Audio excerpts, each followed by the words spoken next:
Bom dia, pessoal! Na aula de hoje a gente vai falar um pouquinho sobre células e os microscópios. A gente já está falando sobre esse assunto durante o mês e hoje a gente vai aprofundar mais um pouquinho no tema, tá bom? Então, primeiro, eu trouxe aqui para vocês os tipos de microscópio. Para falar a verdade, existem muitos tipos de microscópio mesmo. Então, eu trouxe dois tipos principais, que é para vocês verem assim a diferença da tecnologia que eles utilizam. Primeiro, eu trouxe o microscópio óptico, que ele utiliza luz, uma lâmpadazinha para fazer luz, e ele consegue dar um zoom na imagem de 1.500 vezes. E a imagem que a gente consegue ver é essa aqui que vocês estão vendo, cor-de-rosa. É uma imagem muito detalhada e muito pequena, mas existe um microscópio que ele é melhor ainda, que é o microscópio eletrônico.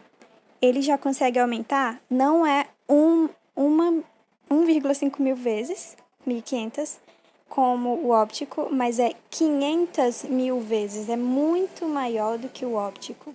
Então, o eletrônico, ele consegue pegar detalhes que a gente nunca imaginou que poderia ver, como é o exemplo dessa aranha que vocês estão vendo aqui. Isso aqui é uma aranha, tá bom? Então, eu trouxe mais outra imagem do eletrônico para vocês verem realmente que a diferença é muito grande. Peraí. Essa imagem aqui.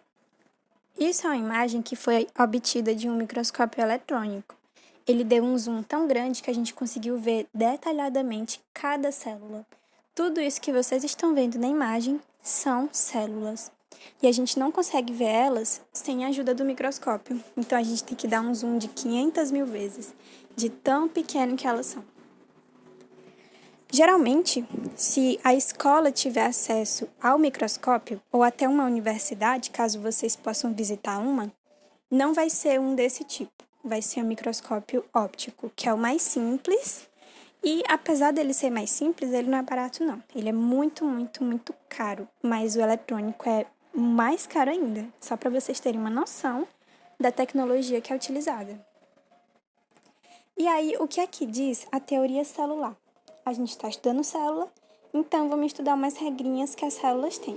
Primeiro, todos os seres vivos são formados por célula. Não existe nenhum ser vivo que não tenha pelo menos uma célula. Todos eles têm. Alguns têm só uma e alguns têm várias. A gente tem bilhões, milhões, trilhões de células. Então, tem essa variedade muito grande entre os seres vivos. Outra regra é que a célula é a menor unidade viva do corpo. É como se a gente fosse, o nosso corpo é como se ele fosse uma cidade que guarda muitas pessoas e cada pessoa tem uma função nessa cidade. Tem gente que constrói casa, tem gente que limpa as ruas, tem gente que trabalha no comércio vendendo alimentos. Então, dentro do nosso corpo, cada célula também tem um trabalho para fazer. E aí, a célula é a menor unidade viva do nosso corpo. Menor do que isso não existe. Existem partes que vão constituir a célula, mas elas não são partes vivas. A célula é que é a menor parte viva do nosso corpo. E do corpo de todos os seres vivos também. Outra regra é que as células, elas surgem de outras células, pela divisão celular. Então, como você está vendo nesse GIF, que essa imagem se mexendo, você tem uma única célula e essa célula se divide em duas.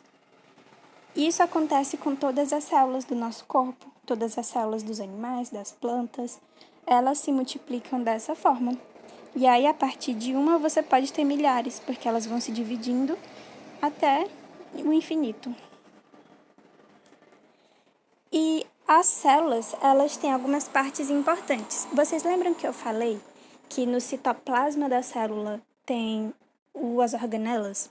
As organelas é como se elas fossem os órgãos da célula. A gente tem o pulmão, que serve para respirar, o intestino, que serve para digerir a comida, a gente tem os olhos, que servem para enxergar, a gente tem um monte de órgãos no nosso corpo. E as células também têm. E aí eu vim trazer para vocês duas que são muito importantes. E cada uma delas tem uma função diferente. A primeira é a mitocôndria. A mitocôndria, ela serve para obter energia daquilo que você come. Por exemplo, você comeu uma fatia de bolo.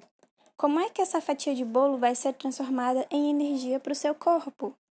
É através da mitocôndria. Ela vai pegar essa fatia de bolo, vai dividir em pedaços muito pequenos e ela também vai ter que fazer isso usando oxigênio.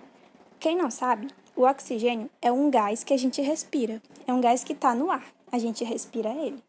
E aí a mitocôndria vai respirar esse ar, esse oxigênio, e vai utilizar ele para queimar o alimento e fazer a energia.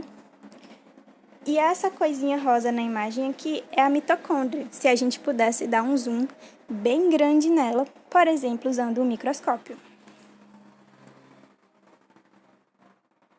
Nessa imagem, vocês conseguem ver direitinho como é que a mitocôndria trabalha. Primeiro, você comeu esse monte de maçã. Juntando as maçãs com o trabalho realizado pela sua mitocôndria e a respiração, pegando o oxigênio, respirando, juntando esses 3 ingredientes, você tem energia, porque a mitocôndria vai pegar tanto a respiração quanto o alimento e vai transformar em energia. É por isso que a gente precisa comer e é por isso que a gente precisa respirar também. E uma curiosidade sobre a mitocôndria é que todas as mitocôndrias que você tem em todas as células do seu corpo foi a sua mãe que passou para você. E aí eu trouxe até essa imagem aqui que as pessoas costumam enviar para as mães, que é assim: mãe, você me deu algo muito importante que o papai nunca pôde dar. Obrigado pela mitocôndria. Por quê? Porque todas as mitocôndrias que a gente tem, quem deu foi a nossa mãe. E quem deu para nossa mãe foi a nossa avó, e quem deu para nossa avó foi a mãe dela, e assim por diante. Por que isso acontece? Porque na reprodução do ser humano, a mitocôndria do pai, ela é destruída. A célula olha para aquela mitocôndria e fala: eu não preciso disso. Aí ela destrói e você fica só com a mitocôndria da sua mãe. Agora, a outra organela muito importante das células é o cloroplasto. Mas o cloroplasto só tem em células de plantas. Só as plantas vão ter isso aqui. Vou já dizer por quê. Vocês reparam que ele tem a cor verde, ele parece um saquinho de moedas, ó. Parece um saquinho de moedas, todo verdinho.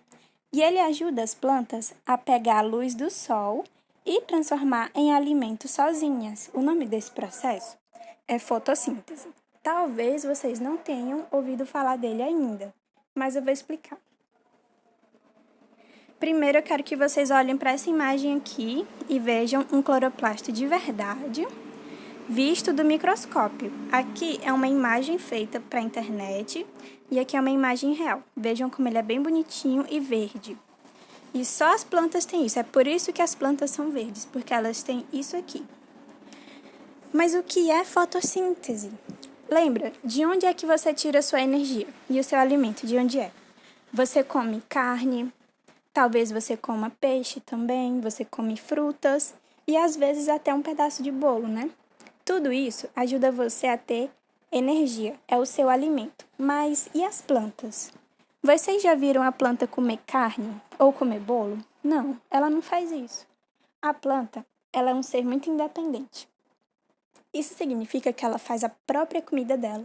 Ela não precisa pegar a comida de ninguém. Como é que ela faz isso? Pensem no pé de manga. Como é que ela faz essa manga tão gostosa que a gente come? A planta, ela pega a luz do sol. A planta fica exposta no ambiente, pega a luz do sol e através dessa luz do sol, ela vai crescendo, fazendo a própria energia dela e vai transformando aquilo em frutos, transformando nas suas folhas, no tronco de uma árvore. Então, a energia da planta vem da luz do sol, mas a planta só pode pegar energia do sol se ela tiver cloroplasto. Então, ela só pode pegar a luz do sol se ela for verde. É por isso que as plantas, se você for observar, elas são verdes, porque é como se o cloroplasto ele fosse completamente necessário para que a planta pegasse a luz do sol. Se a planta não é verde, como é que ela vai pegar a luz do sol?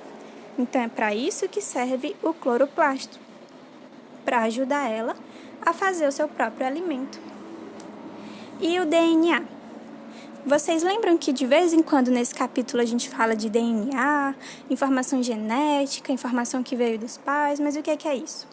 O DNA é essa moléculazinha bem bonita aqui. Possivelmente vocês já viram, ou talvez vocês também não viram.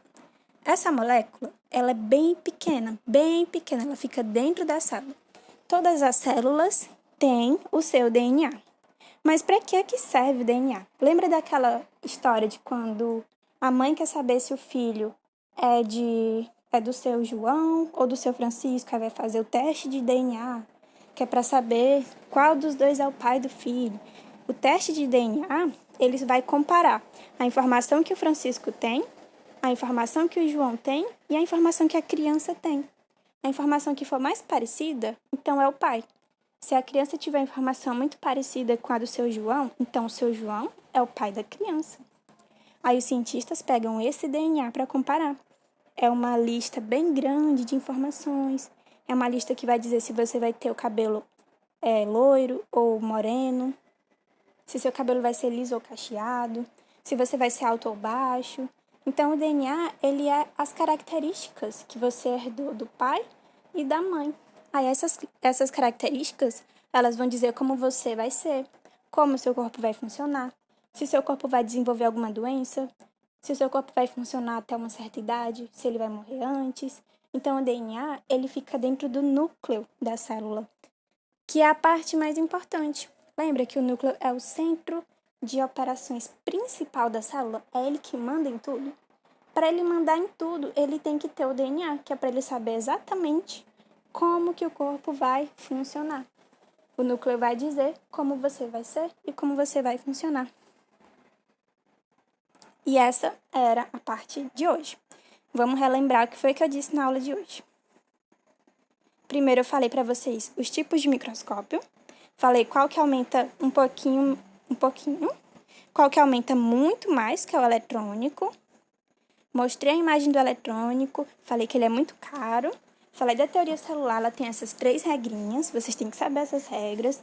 Como é que uma célula origina a outra? Ela se divide. Qual é a menor unidade viva do corpo? É a célula.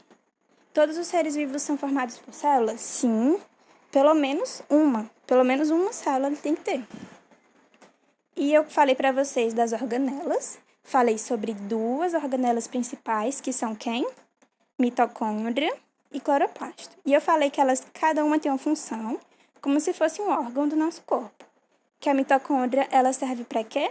Para produzir energia através do alimento e da respiração. E que a gente herda todas elas da mãe. Que o cloroplasto, ele é verde e ajuda as plantas a obter energia da luz do sol.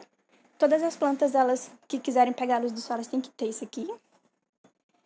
E a gente comparou com a nossa forma de obter alimento e falou um pouquinho sobre o DNA, que é o conjunto das nossas informações que são passadas pelos nossos pais. Então, se vocês tiverem alguma dúvida, podem perguntar, tá bom?